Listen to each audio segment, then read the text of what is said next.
그러면요, 121쪽의 4번 어머니와 물감에서 민서의 말이나 행동에 나타난 마음을 짐작해 봅시다 라고 했어요.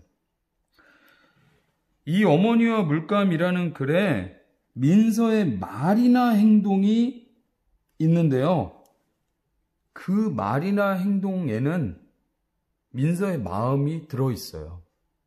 그래서 우리가 글 속에서의 인물의 말과 행동이 너무나 중요한 겁니다.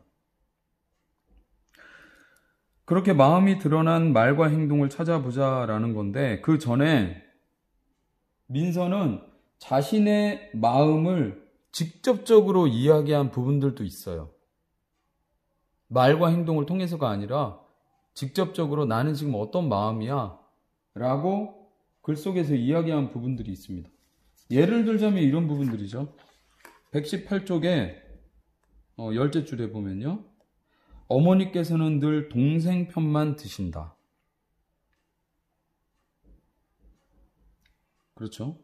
이런 부분이라든지 119쪽에 첫 번째 줄, 학교에 왔는데 기분이 좋지 않았다. 이런 부분이라든지, 또 여기요, 세 번째, 네 번째 줄에 나는 괜히 짜증이 났다.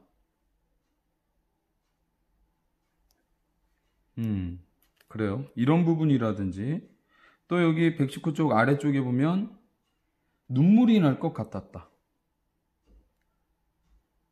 이게 다 민주와 어머니 때문이다. 그리고 120쪽으로 넘어가서 맨 끝부분에 보면 집에 가서 어머니께 죄송하다고 말씀드려야겠다. 이런 부분들은 말이나 행동을 통해서가 아니라 지금 내 마음이 이래요 라고 직접적으로 글에다가 쓴 부분이에요. 그런데 지금 우리가 찾아볼 것은 민서의 마음이 담겨있는 말이나 행동을 찾아보자는 거예요. 예를 들어 이런 부분입니다. 물감을 가방에 넣었는지 물으시는 어머니 말씀에 대꾸도 하지 않았다. 이런 장면이 있었죠? 118쪽 맨 아랫부분에 있었잖아요. 나는 어머니 말씀에 대꾸도 하지 않고 집을 나섰다. 행동이에요. 그렇죠. 그런데 이 행동, 민서의 마음이 담겨져 있죠. 나 지금 마음이 어떻다라는 걸 나타내고 있는 거예요. 그래요. 저 서운해요. 저 화났어요. 이걸 행동으로 보여주고 있는 거예요. 누구에게? 어머니에게. 나의 마음을 행동으로 표현하고 있는 부분입니다. 이렇게 말이나 행동으로 자신의 마음을 나타낸 부분, 또 어떤 부분이 있었죠? 여러분들이 잠시 영상을 멈추고 이 부분 한번 찾아보세요. 어떤 말이나 행동에서 어떤 마음이 담겨져 있는지. 그리고 선생님과 함께 확인해 보겠습니다. 네, 이제 여러분들도 정리를 했을 것 같아서 선생님과 함께 확인해 보도록 할게요. 민서의 마음이 담겨져 있는 말이나 행동, 어떤 부분이 있을까요? 그렇죠. 118쪽에 이런 부분이 있었어요. 네 번째 줄이네요. 제 머리핀인데 왜 민주가 꽂고 갔어요? 이 큰 따옴표 안에 있는 무엇이에요? 말이에요? 행동이에요? 그렇죠. 말입니다. 큰 따옴표 안에 있는 말이에요. 그대로 옮겨 써볼게요. 제 머리핀인데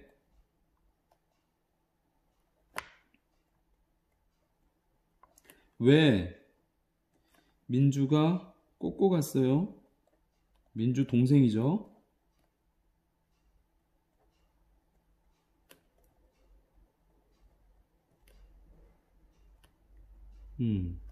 이렇게요. 어때요? 이 말 속에서 민서의 어떤 마음 느껴집니까? 제 머리핀인데 왜 민주가 꽂고 갔어요? 그렇죠. 지금 이 말 속에서는 지금 이 상황에 대해서 저 화났어요. 이런 마음이 나타나 있습니다. 아마 동생 민주가 글쎄요, 있었으면 또 어떤 말이 나왔을까 이런 생각도 들고, 또 민서의 마음을 나타내고 있는 말이나 행동, 어떤 부분이 있었죠? 그래요. 이런 부분도 있었습니다. 119쪽 아래쪽에 보면은 이런 부분이 있어요. 나는 책상에 엎드렸다. 말이에요, 행동이에요? 행동이죠. 나는 책상에 엎드렸다.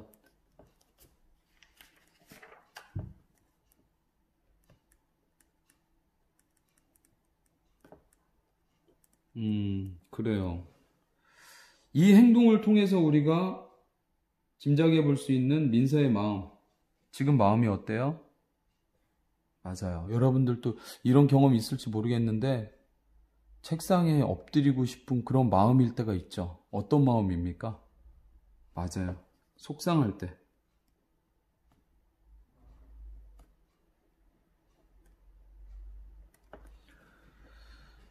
어떤 일, 어떤 상황인지는 다를 수도 있어요. 그런데 속상한 마음이 들 때 우리 이렇게 책상에 엎드리게 되잖아요. 좀 슬픈 일, 울적한 일, 이런 마음이 있을 때 그런 때도 책상에 엎드리게 되고, 지금은 민서의 마음이 아주 속상한 마음인 것 같습니다. 이렇게 글 속에 나타나 있는 민서의 말이나 행동을 통해서 지금 민서가 어떤 마음인지를 우리가 짐작해 볼 수 있어요. 122쪽. 민서가 어머니께 죄송한 마음을 어떻게 표현하면 좋을지 친구들과 이야기해 봅시다 라고 했습니다. 민서 분명히 지금 어머니께 죄송한 마음 든다고 했잖아요. 그리고선 뭐라고 했어요? 글의 마지막 부분에 집에 가서 어머니께 죄송하다고 말씀드려야겠다 했잖아요. 어떻게 죄송한 마음을 표현하면 좋을까? 여러 가지 방법이 있을 수 있어요. 그래서 친구들의 이야기 한번 들어볼까요? 내가 민서라면 죄송하다고 직접 말씀드릴 거야. 직접 말씀드릴 수도 있죠. 어머니 죄송해요. 아까 내가 어머니한테 화내고 대꾸도 안 하고 나가서 죄송해요. 많이 속상하셨죠? 직접 이야기할 수도 있어요. 나라면 어머니의 기분을 풀어드리려고 설거지를 할 거야.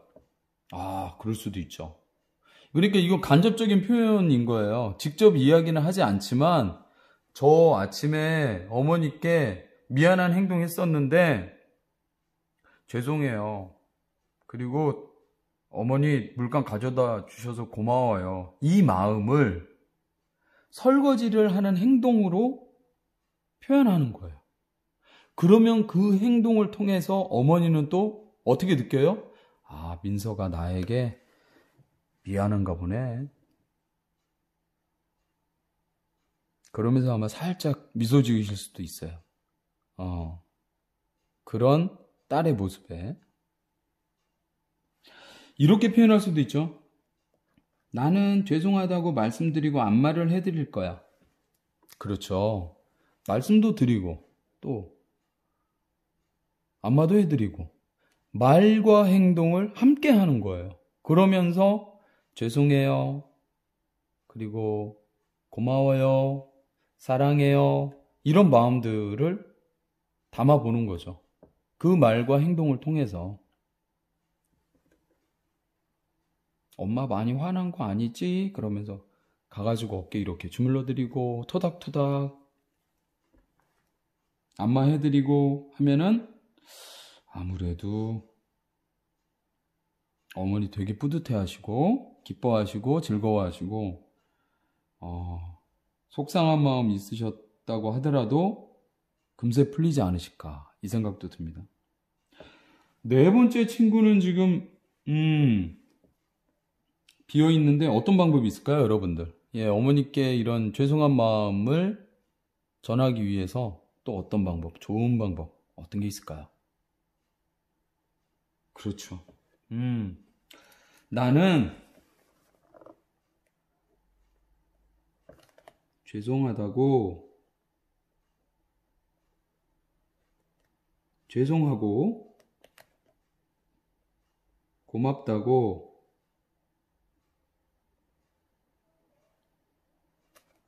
편지를 써서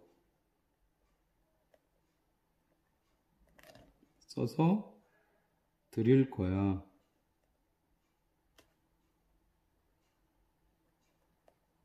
그래요. 우리가 직접 말로 전할 수도 있습니다. 그런데 글로 전할 수도 있죠. 그 마음을 담아서 편지를 써서 어머니께 전해드리는 방법도 있어요. 우리 그런 방법도 많이 하잖아요.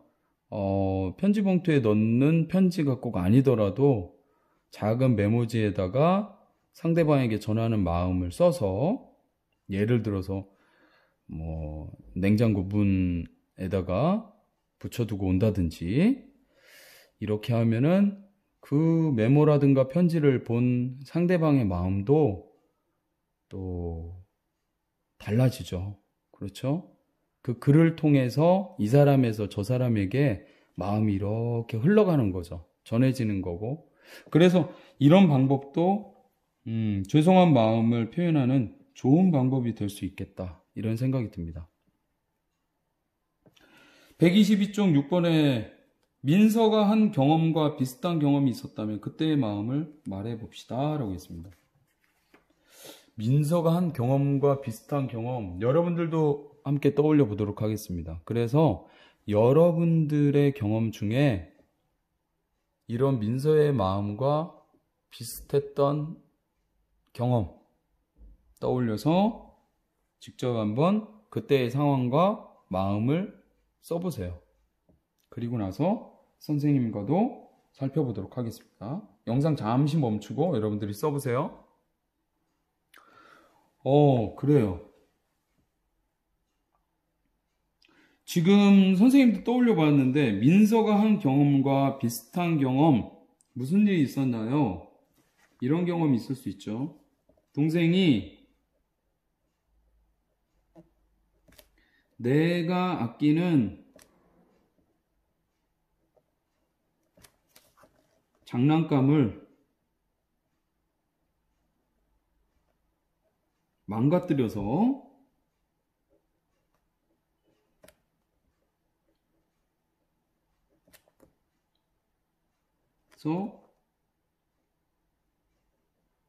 동생에게 화를 내고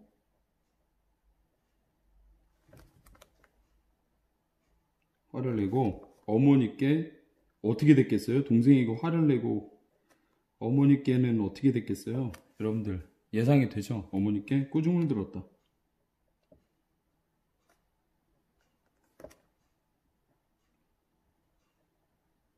아마 동생이 있는 친구들은 이런 경험 다들 있을 것 같습니다. 그렇죠? 예, 다들 겪을 수 있는 상황이에요.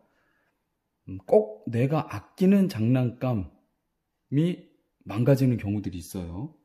그래서 동생에게 화를 냈는데 결국엔 어머니께 꾸중을 듣게 되는 그런 상황들이 많이 있죠. 그때 어떤 마음이 들었습니까? 그렇죠. 여러 가지 마음이 드는데 첫 번째는 동생에게 화를 내서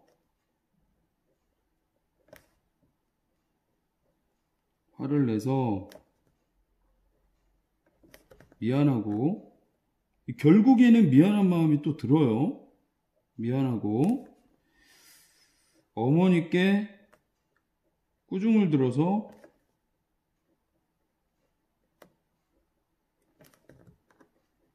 어때요? 그렇죠. 속상했다.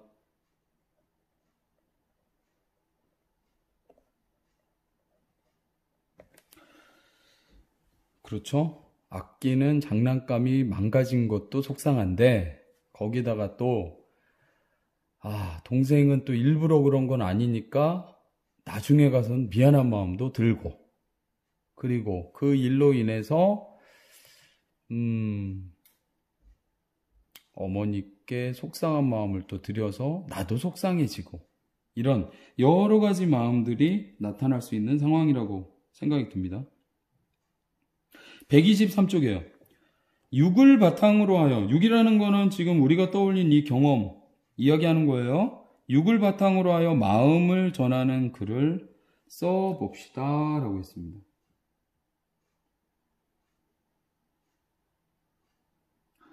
지금 이 마음을 전하는 글은요, 누구를 상대로 전하는 마음이 되냐면 바로 이 글의 주인공, 여기 어머니와 물감, 이 이야기의 주인공인 민서 있잖아요. 민서에게 전하는 마음, 그 마음을 표현하는 글이라고 생각하면 되겠습니다. 여러분들이 민서에게 해주고 싶은 말, 그것을 쓰는 글이라고 볼 수 있어요. 민서도 지금 어떤 마음일 텐데, 민서야, 나도 너랑 비슷한 마음을 겪은 적이 있었어. 너도 마음이 어떨 것 같은데 나도 마음이 어때? 너도 이렇게 되면 좋겠어. 이런 이야기들이 아마 실리게 되겠죠? 그죠?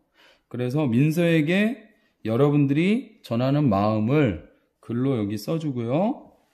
우선 써보세요. 영상 멈추고 여러분들이 써본 후에, 그리고 나서 선생님도 민서에게 전하는 글을 짧게 남기도록 하겠습니다. 예, 그러면 이제 여러분들도 민서에게 전하는 마음을 표현해 보았을 텐데, 선생님도 짧게 써보도록 하겠습니다. 이렇게 쓸 수 있을 것 같아요. 그렇죠? 예, 문단 시작 부분이니까 빈칸을 앞에 두고요. 민서야,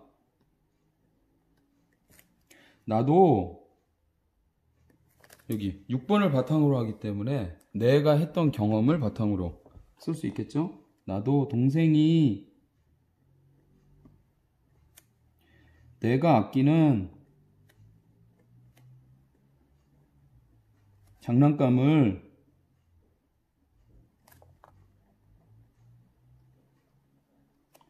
망가뜨린 적이 있었어.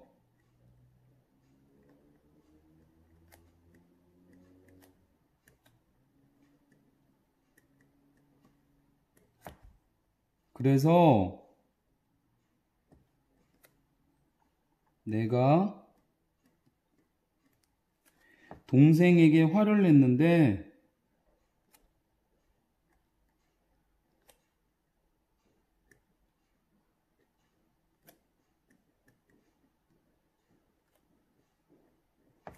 동생이 우니까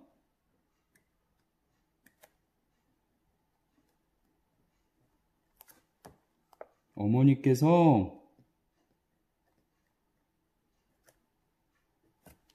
사이좋게 놀지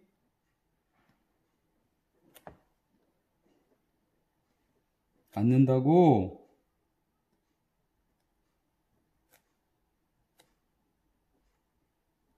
꾸중하셔서 속상했단다.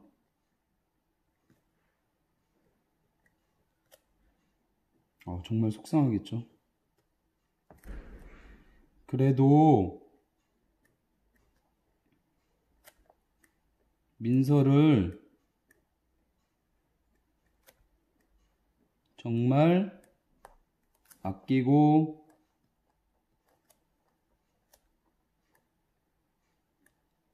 사랑하시는 어머니께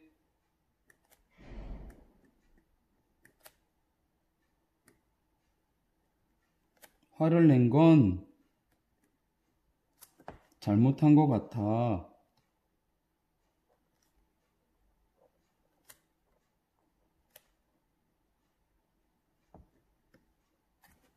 꼭 집에 가서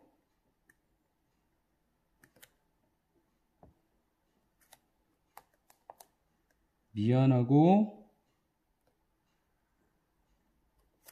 고마운 너희 마음을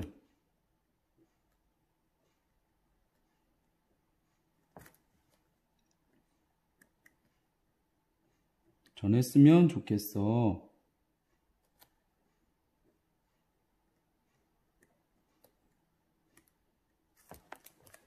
예, 이렇게 민서에게 전하고 싶은 마음을 글로 나타내 보았습니다. 여러분들도 아마 민서에게 선생님과 비슷한 이런 마음을 전하지 않았을까라는 생각이 들어요. 그래서 어머니에 대한 민서의 마음을 집에 가서 꼭 표현하고, 그리고 설마 동생과 싸우지는 않겠지만, 예, 동생과도 앞으로도 잘 지내고 이렇게 되었으면 좋겠다라는 마음을 여러분들도 표현하지 않았을까 싶습니다. 이 123쪽의 아래 8번 쓴 글을 친구와 바꿔 읽어봅시다. 그리고 친구의 글에서 잘된 점을 찾아 칭찬해 봅시다 라고 했습니다. 여러분들이 쓴 글뿐만이 아니라 다른 친구들이 쓴 글도 함께 바꿔 읽어가면서 그 친구의 잘한 점을 꼭 찾아서 칭찬해주는 그런 활동을 해주기 바랍니다. 오늘은 여러분들과